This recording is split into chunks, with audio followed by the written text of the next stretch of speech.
Hello ವಿದ್ಯಾರ್ಥಿಗಳೇ, ಇವತ್ತಿನ ಅವಧಿಯಲ್ಲಿ ನಾವು ಪಾಠ 3 ಸಂಕಲನ ಈ ಪಾಠದ ಬಗ್ಗೆ ತಿಳಿದುಕೊಳ್ಳೋಣ. ಹಾಗಾದ್ರೆ ಇಲ್ಲಿ ದಶಕರಹಿತ ಸಂಕಲನದ ಬಗ್ಗೆ ತಿಳಿದುಕೊಳ್ಳೋಣ. ಇಲ್ಲಿ ಒಂದು ಪ್ರಶ್ನೆಯನ್ನ ಕೊಟ್ಟಿದ್ದಾರೆ. ಚಟುವಟಿಕೆ 1 ನೋಡ್ರಿ. ರಾಣಿ ಮತ್ತು ಮೇರಿ ಸ್ಟೇಷನರಿ ಅಂಗಡಿಗೆ ಹೋದರು. ಅವರಿಗೆ ಮಣಿಗಳು ಬೇಕಾಗಿದ್ದವು. ಅವರಿಗೆ ಈ ರೀತಿಯಾಗಿರುವಂತಹ ಮಣಿಗಳು ಬೇಕಾಗಿದ್ವು.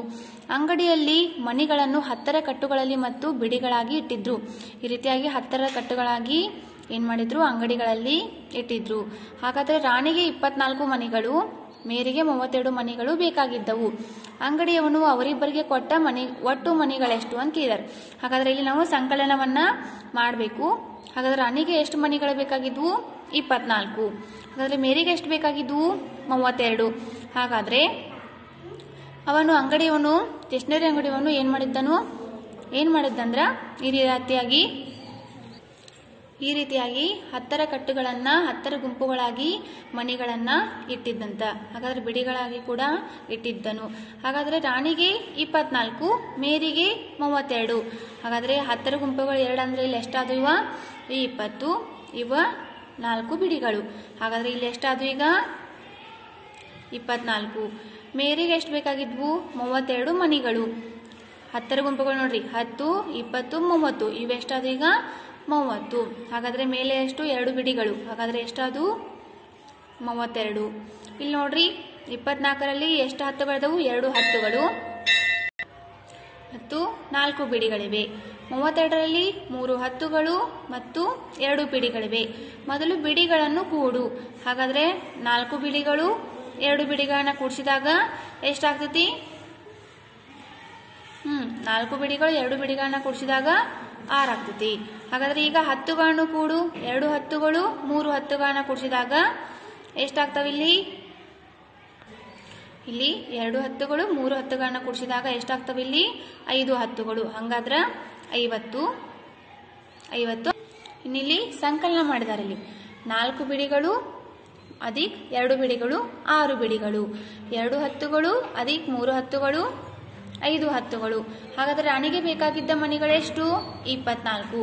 ಮೇರಿಗೆ ಬೇಕಾಗಿದ್ದ ಮಣಿಗಳು 32. ಹಾಗಾದ್ರೆ 4 ಮತ್ತು 2 ಕೂಡಿಸಿದಾಗ 6, 2 ಮತ್ತು 3 ಕೂಡಿಸಿದಾಗ 5. ಹಾಗಾದ್ರೆ ಇಬ್ಬರಿಗೂ ಎಷ್ಟು ಮಣಿಗಳು ಬೇಕಾಗಿದ್ವು? ಒಟ್ಟು ಮಣಿಗಳು 56. ಹಾಗಾದ್ರೆ ರಾಣಿಗೆ ಮತ್ತು ಮೇರಿಗೆ ಬೇಕಾಗಿದ್ದ ಮಣಿಗಳೆಷ್ಟು? 56. 5 ಹತ್ತುಗಳು ಅಧಿಕ್ 6 ಬಿಡಿಗಳು ಎಷ್ಟಾಯ್ತು? 56. ಹಾಗಾದ್ರೆ ಅಂಗಡಿಯವನು ರಾಣಿ ಮತ್ತು ಮೇರಿಗೆ ಕೊಟ್ಟ ಒಟ್ಟು ಮಣಿಗಳೆಷ್ಟು? 56.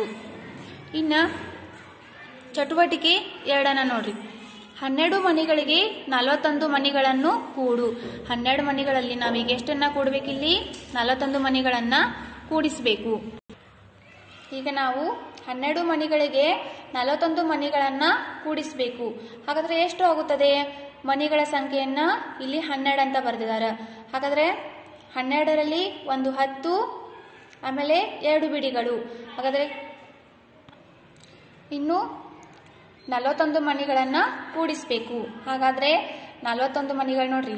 41 ಮಣಿಗಳಂದ್ರೆ ಇಲ್ಲಿ 4 ಹತ್ತುಗಳು 1 ಬಿಡಿ ಬರ್ತೈತಿ. 1 2 3 4 ಅಂದ್ರೆ 4 ಹತ್ತುಗಳು 1 ಬಿಡಿಗಳು. 4 ಹತ್ತದಲ್ಲಿ 1 ಕೂಡಿಸಿದಾಗ 41 ಆಗ್ತೈತಿ. ಹಾಗಾದ್ರೆ 1 10 2 ಬಿಡಿಗಳಂದ್ರೆ ಇಲ್ಲಿ 12 ಆಯ್ತು. ಹಾಗಾದ್ರೆ ಮಣಿಗಳನ್ನ ನಾವು 12 ಮಣಿಗಳಲ್ಲಿ 41 ಮಣಿಗಳನ್ನ ಕೂಡಿಸಿದಾಗ ಎಷ್ಟು ಬರ್ತೈತಿ? 2ದಲ್ಲಿ 1 ಕೂಡಿಸಿದ್ರೆ 3, 1ರಲ್ಲಿ 4 ಕೂಡಿಸಿದಾಗ 5. ಹಾಗಾದ್ರೆ 12ರಲ್ಲಿ 41 ಮಣಿಗಳನ್ನ ಕೂಡಿಸಿದಾಗ ಬರುವ ಸಂಖ್ಯೆ 53.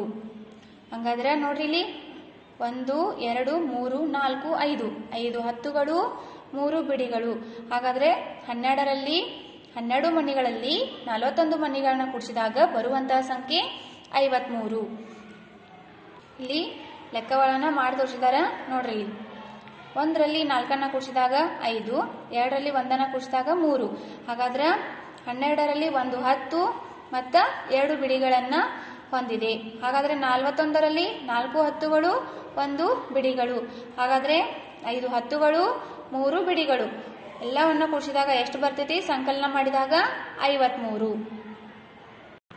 ಇನ್ನು ಮುಂದಿನದಾಗಿ ಚಟುವಟಿಕೆ 3 ನೋಡ್ರಿ.